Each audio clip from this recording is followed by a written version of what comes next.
Hello friends, AmyR here with Prairie Paper and Ink. For today's cards, I started with ink smushy, splattery, messy backgrounds. It's been a while since I've done some ink smushing, and I had to. I had like a whole idea in my head with like galaxy backgrounds. I've done many videos in the past with galaxy backgrounds, usually with watercolor, etc.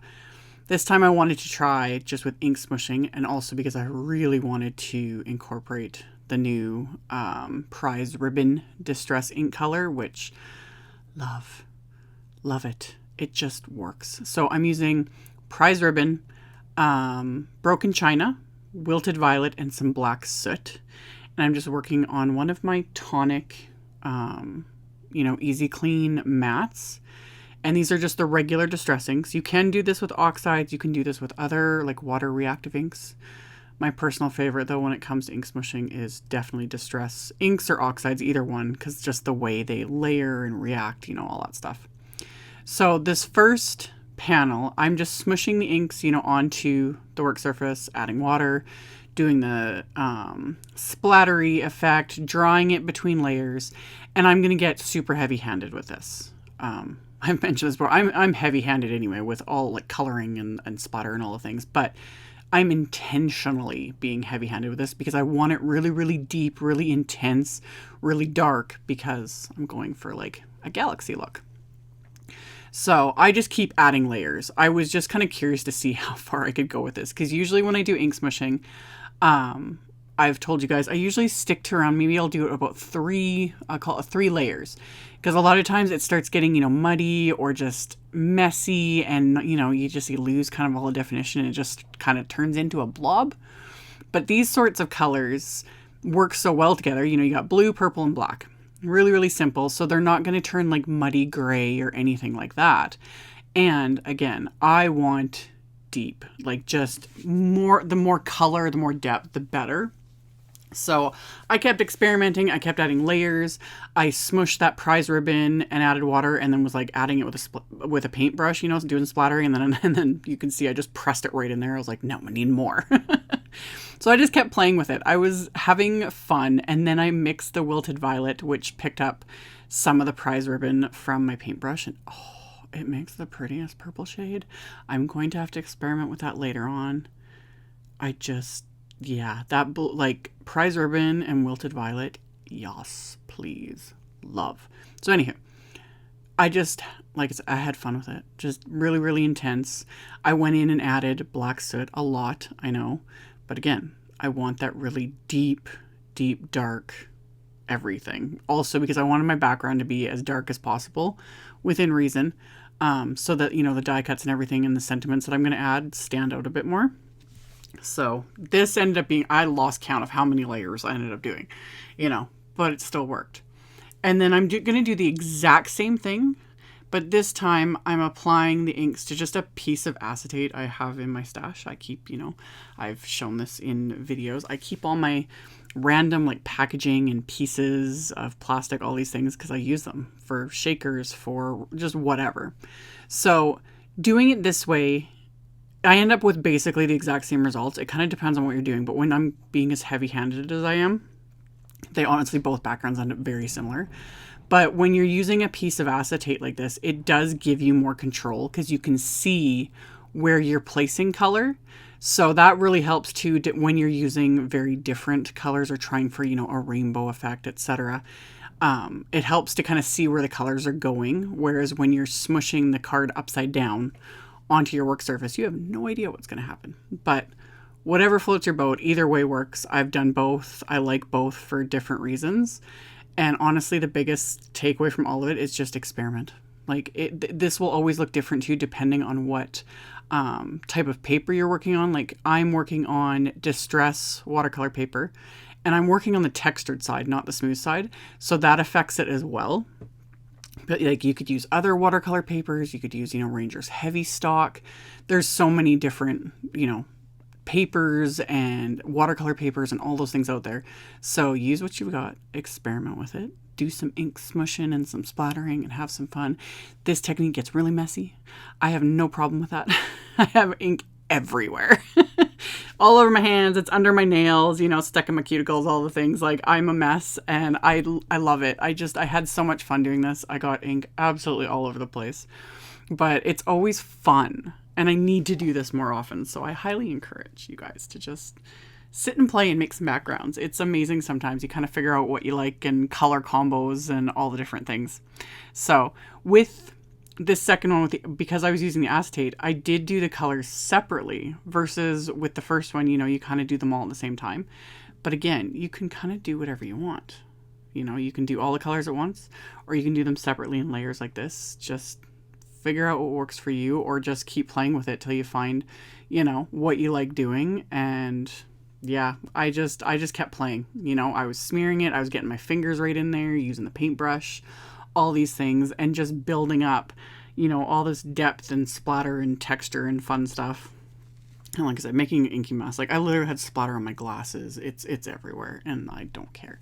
So the only thing I need to remember to do is I need to start like wearing an apron when I'm crafting, because I'm a little like, usually I'm just wearing like my crappy old like Walmart t-shirts and things like that, which I don't mind. But yeah, sometimes, you know, I don't want to like actually ruin my clothing. So note to self, I usually do have an apron in here, and I always forget it. I think about it afterwards. So I'll just mention that, because yeah, if you're a klutz like me and tend to like dump things on yourself and spill things and splatter things and all that, you know, it just makes a mess.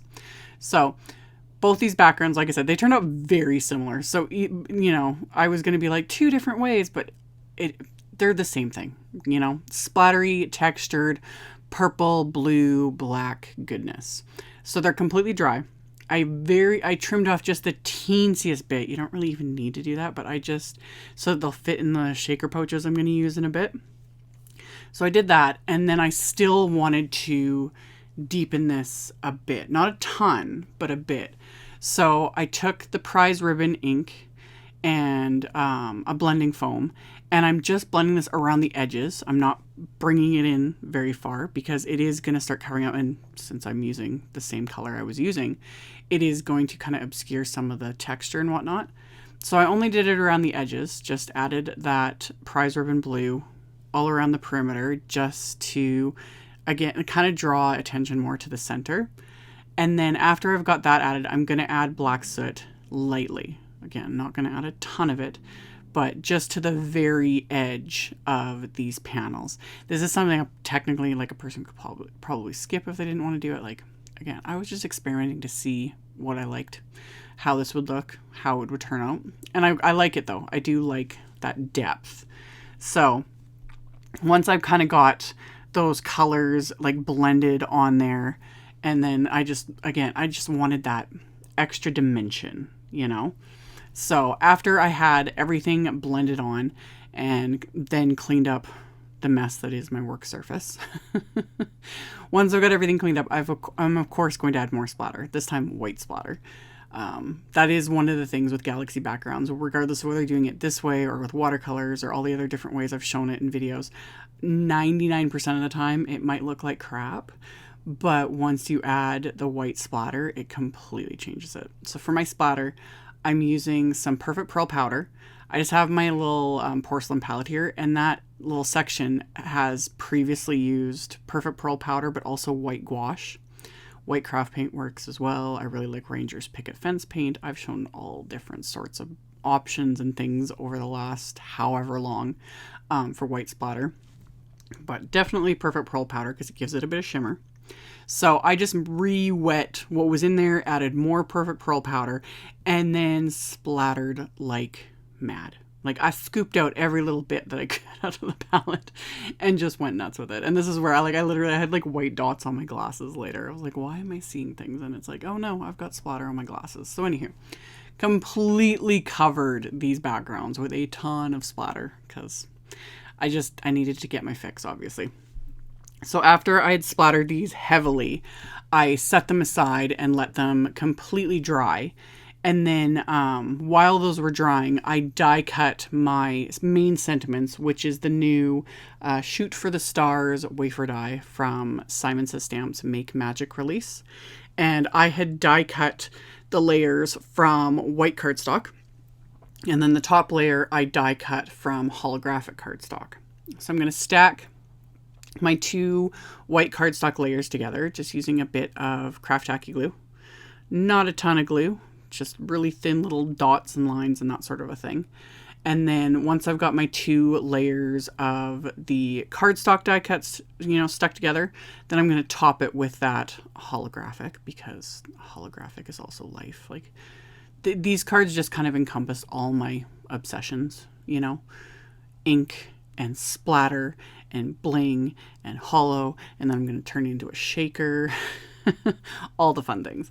So got those 2 layers together, gonna top it with the holographic layer. And with these cards, because again, if you've been watching my recent videos, I've been obsessed with flat shaker cards. This time I'm going to encapsulate all the elements in the shaker. All the other ones I had done, I was adhering on top of the acetate or whatever I was using to make the shaker. I adhered, my die cuts, my stamping, everything on top. I wanted to see what would happen if I stuck all this inside. So that's what I'm going to do. So I've got my die cut sentiment, and then I'm using the reverse magical sentiment strips, and I'm just going to trim down the sentiment I want to use with my trimmer. And since there's 2 sheets of all the sentiments in here, that way I can use both for my cards. So I'm going to trim these down. And then I'd also die cut a bunch of little silver glitter stars using the Magic Stars wafer die. So you can see some of those there on the screen. And then I die cut extras because you can never have enough. So I die cut some silver glitter paper with that. And then after I've got all my little stars and everything, I'm going to start adhering all of these to these panels. So again, just craft tacky glue. Little thin amount so I don't have glue, going all over the place. And then I'll adhere my die cut sentiment, and then the little sentiment strip I'm just going to also adhere with the craft tacky glue. I'm not going to pop up anything with foam tape. The whole idea for these again is like flat shakers. So adhere those into place, and then I'm going to adhere some of these glittery silver stars as well, just to really, pull it out. And my camera's just like, what on earth is going on with the holographic and the reflections and just all the things. These are really fun to make. They're hard to film and they're hard to take pictures of. Not my forte. But anyway, I adhered the little die cut silver stars into place. And then to make these shakers, I'm using my Tonic A2 shaker pouches. I've also shown in recent videos just using recycled packaging. Whatever works for you. This time I am adding a little bit of anti-static powder. I've had a lot of people asking me about that, and I wasn't doing it with my other videos. I was just curious to see what happened. Honestly, it didn't really make much of a difference, but I was very light-handed with it. I very lightly dusted it on the card front as well as on the inside of the shaker pouch, and then brushed off the excess because you don't want a bunch of, dusty white powder everywhere. But yeah. I think it might help more too when you're doing ones with the chunky glitter that I usually do. But because I was using larger confetti this time, I honestly don't think it made a difference. But I'll keep experimenting. We'll see what happens. So anyway, with these, all you do is put the card front face down onto the pouch, peel off the red tape, fold it over, seal it down. I left one side open so I can dump in my sequins, and these are the magical sequins that are from that same Make Magic release, and that's what inspired the colors for this.